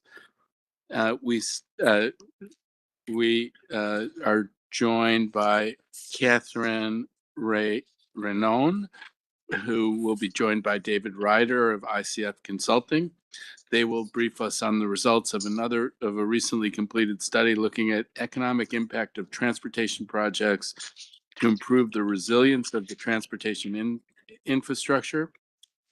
All of us decision makers are constantly challenged to prioritize the needs, as there is never enough funding to do all the things we would like to do. This study will provide a framework for how to look at the benefits and costs of the investment decisions. Catherine? Thank you. Thanks, board. You gave a great overview of my title slide, so I'm just going to skip right past this. So I'm just going to get right into it because we don't have a lot of time left today. I had a little bit of an overview of the Transportation Resilience Improvement Plan and the program in my previous deck, which you guys will see next month. But as a reminder, we did have the Transportation Resilience Improvement Plan that we completed in 2024. And that plan identified a need to conduct economic analyses to demonstrate the cost of inaction and provide support for the benefits of proactive resilience investment. So that's what we did with this project that we're going to talk about for the next 15 minutes. We looked at 5 transportation assets analyzed for no, medium, and high cost adaptation interventions. And we worked with the Regional Transportation Resilience Subcommittee to identify one asset of each type: a rail stop, a bus stop, a road segment, a rail segment, and bridges to 2 natural hazards: flooding and extreme heat. We did not look at both for all of them, but the most likely risk for each asset. We also delivered a generalized best practices flowchart framework for benefit cost assessment, which we don't have time to get into today, but will be on our website. And I'm going to pass it off to David from our consultants at ICF to go over the results, for which we chose to limit to 3 of the case studies for the sake of time today. But we'll just review the first 5 quickly. Thanks, Catherine. So as discussed, we relied on the region's TRIP, Transportation Resilience Improvement Plan, to identify the case studies in conjunction with the subcommittee, as well as some virtual and some site visits for these specific infrastructure types. The case studies that we looked at are presented here. And as Catherine mentioned, we're going to go through 3 of the 5 today. We'll start with the bus stop. So a quick review of the inputs that we needed for this study. The inputs really varied across the case studies, but these are the data that we needed in order to monetize each of the solutions and then compare them. For the bus stop at Army Navy Drive and South Joyce Street stop, we selected this infrastructure project due to its high susceptibility to heat. And basically, we needed to know the daily ridership, and that scales the heat impacts based on the number of people waiting in the heat and how many heat-related emergencies there are in the area. And then we monetized using the number of emergency department visits and hospitalizations. For the heat data, we used a study from the Center for American Progress, and the title of that study is The Healthcare Costs of Extreme Heat in Virginia. And the broader report used health and weather data from around Virginia, and for our analysis, we scaled it using population data and weather data from the Northern Virginia area. So we used emergency department visits and hospitalizations. We also used data on the number of heat days or days experiencing temperatures above 80 degrees to build in an estimate of how heat costs may grow across time as our summers get warmer. For each case study, we analyzed 3 potential approaches. First was a no action or no investment scenario, basically continuation as normal. There was a low-cost solution, which was typically a smaller investment meant to only partially or temporarily abate the problem, and a high-cost approach, which required a larger investment, but was often designed or intended to completely solve the heat or flooding issue. For the bus stop example, the no-action approach involved no investment, and the low-cost solution involved the installation of a bus shelter, and the high-cost solution involved installation of a bus shelter as well as foliage and trees around the area. Crucially, the bus shelter allowed for advertising. Quick snapshot of our results. The chart compares the finding of our analysis, so the total cost, total benefits, and net benefits or net costs for each of the solutions. In the top row, we have the high-cost solution, and that is the purchase and installation of the bus shelter and trees and shelter for shade. The top leftmost bar, which is blue, shows the total costs for the solution at about $63,000. The top rightmost bar, dark green, shows the total benefits of the solution. That's from the avoided heat-related health effects as well as the advertising benefits. That amounts to about $171,000. Subtracting the total costs from the total benefits for the high cost solution gives us our net benefits. That's the light green bar. And that was about $108,000. Moving on to the low cost approach, we see the total benefits look similar to the high cost solution while costing slightly less. The net benefits are actually about $113,000. In this case, we'd say the low cost solution is more cost beneficial, but it would be less effective at abating some of the long-term health impacts. Lastly, for the no action scenario, we estimate the costs of the heat-related impacts over the next 20 years to be about $5,000. All these costs and benefits are discounted at about 3.1%, meaning that each year we reduce the annual cost or benefit by 3.1 to account for the time value of money. The next case study we looked at was the Greenbelt MARC rail station in Maryland. This analysis considered the heat effects at the train station, and therefore we needed similar heat-related data inputs. We also selected this case study because there's a flooding risk, both nuisance flooding and 100-year flooding. Therefore, we developed estimates for both the frequency and costs of nuisance flooding and the larger flooding that could affect the station. Our solutions for the asset included the no action scenario and then a low cost approach that accounted for purchasing temporary signage to direct commuters away from areas with pooling and to stay out of the heat, as well as rental pumps for the quick removal of nuisance flooding from the station. For the high cost scenario, that involved installing shelters on the outdoor portions of the rail station to provide shade for commuters. And it also included track hardening procedures to prevent potential flooding of the tracks in the 100-year flooding scenario altogether. Quick look at the results. The high cost approach in the top row shows about $791,000 in the top left blue bar and total benefits of about $751 in dark green. Unfortunately, the benefits yielded by the high cost approach are large. The high cost, while the benefits are large, while the costs are large, the benefits are also fairly large, leading to the approach to be net costly.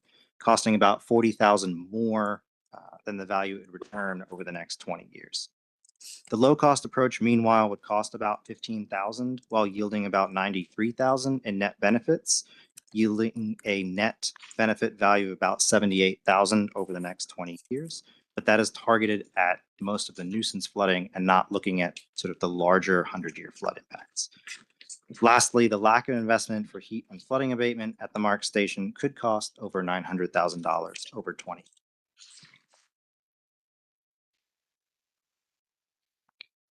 Final case study we're going to talk about today is the road segment case study. This is looking at a portion of the Anacostia Freeway in Washington, D.C. between 11th Street and Pennsylvania Avenue. And this section coincides with Interstate 295.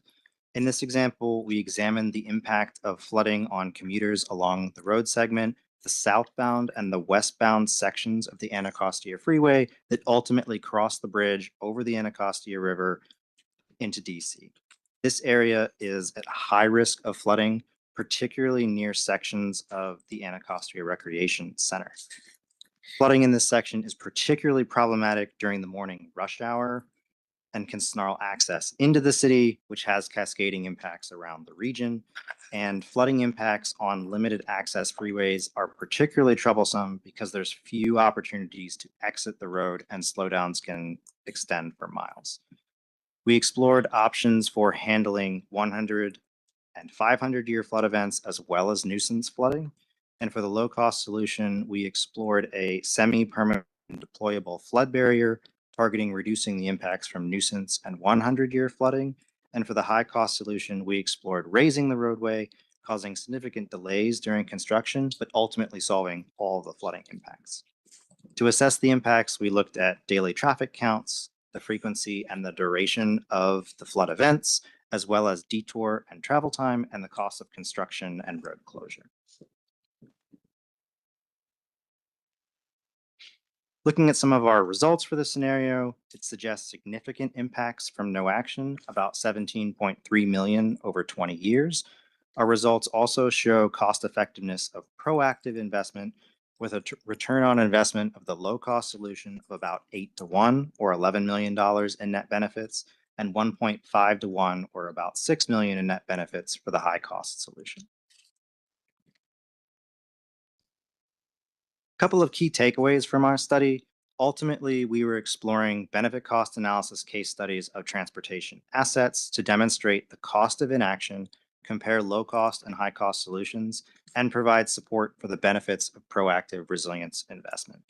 These case studies are representative examples for the kinds of analysis that could be done in support of resilience initiatives around the National Capital Region.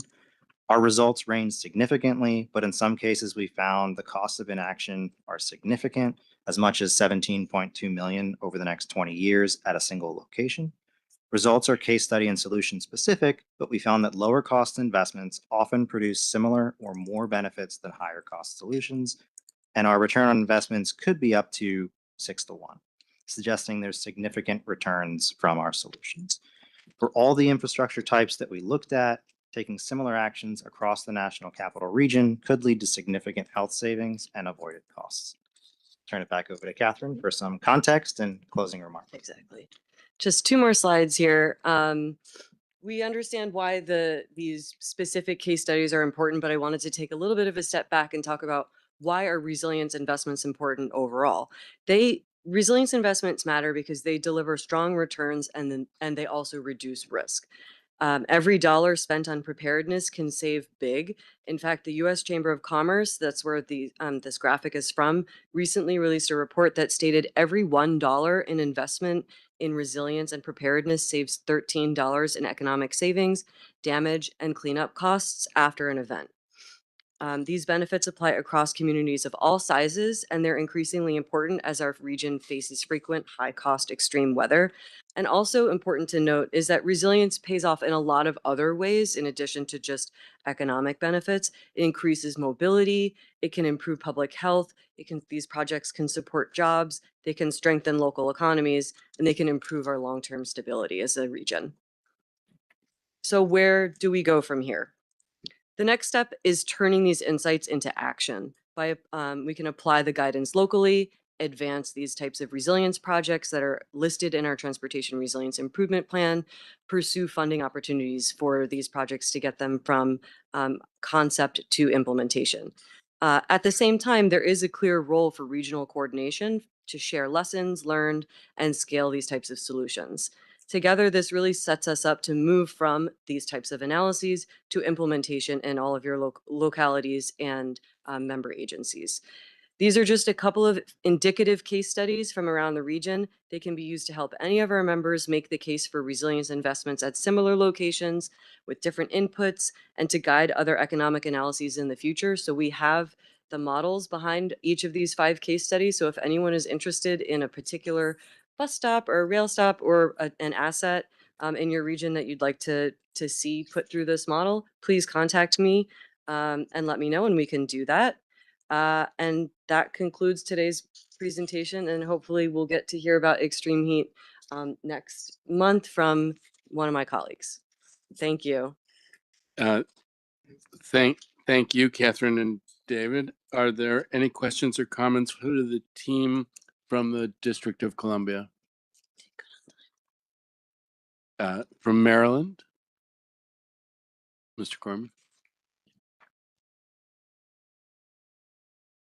Thank you, Mr. Chair. So sorry, just looking back at the blue and the green charts. If I'm reading this correctly, it looks like it costs more to harden rail than to raise an entire roadway. How is that possible? Well, that's in millions.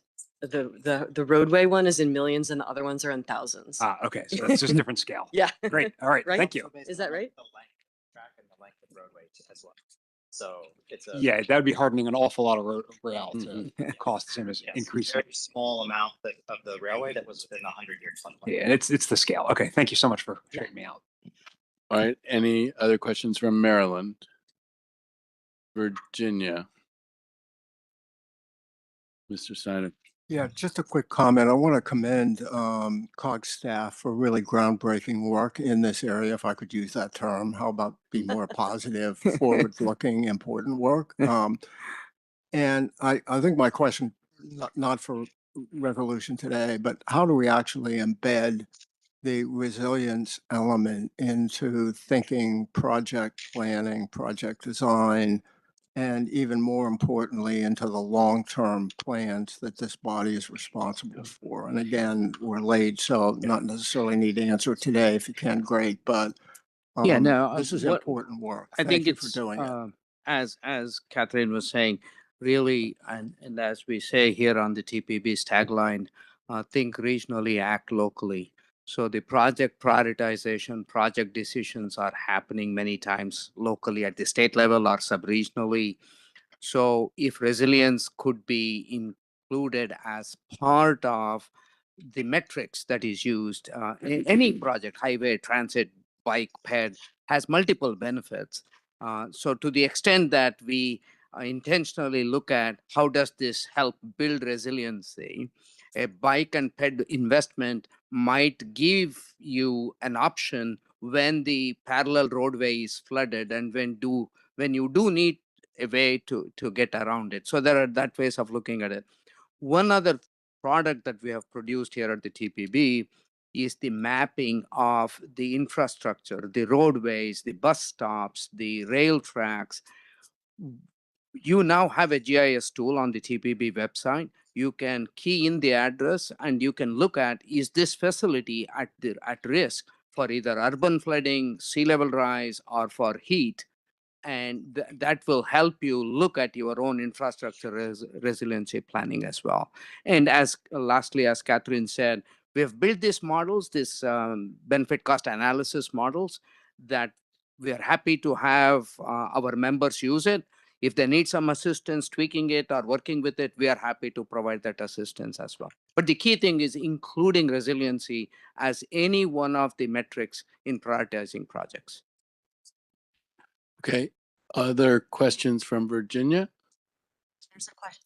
Miss Ashton, sorry. Oh, Thanks you. And Tom Peterson has a question online. okay. Thank you, Mr. Peterson. And thank you, Ms. Mayor Aston. Well, thanks. I also think this is very important work and beginning of what could lead to broader efforts to incorporate and mainstream resilience into the planning and assessment activities for TPB. I have two technical questions, and I know we're short on time, so it may be that the best way to resolve them is through some follow-up. But just in terms of a little bit of the approach in the study, the first question would be whether that has included some review, and for that matter, assessment of the degree to which the natural hazards are changing. Are we seeing increases in heat and flooding, for instance? How do they compare against some prior period of norm? And this gets to the question mark of whether the increased exposure, whether the exposure we're seeing here is an increase incrementally over some kind of a baseline. And the second question would be, as you're looking at interventions, the low and high cost scenario interventions, one of the things that's important to recognize is the degree to which these are building on interventions that already exist, what we call adaptive capacities. It would be just very helpful to know whether the assumptions in your analysis are that this is looking at investments and interaction and interventions that would be above and beyond what we're already doing, or whether this is just recapitulating the effectiveness of what we are already doing. Thank you. Thanks. And I think we can answer those questions. I'll follow up with you via email. Thank you Thank for you. those questions. All right. Actually, include me on those emails because I will be curious. I thought that that was all super helpful. And actually, I'll plant one other seed, which is I'm assuming that you're not taking into account other potential incidental benefits. One of the high cost ones was adding foliage or trees or bushes, which has an aesthetic benefit, which I'm assuming is not built into your numbers. But if you can just clarify that, because a choice between a high cost and a low cost could be affected by other factors. Not trying to belabor the discussion, just include it in the email. Yeah, in response to the question, there's definitely some co-benefits that we didn't capture as part of the study, and we were specifically looking at the heat-related impacts for that bus stop location. All right, wonderful. So that was the last item on the agenda for this meeting. Please note that the next meeting is scheduled for Wednesday, July 15th, 2026, and it will be at the National Capital Planning Commission building. Hooray.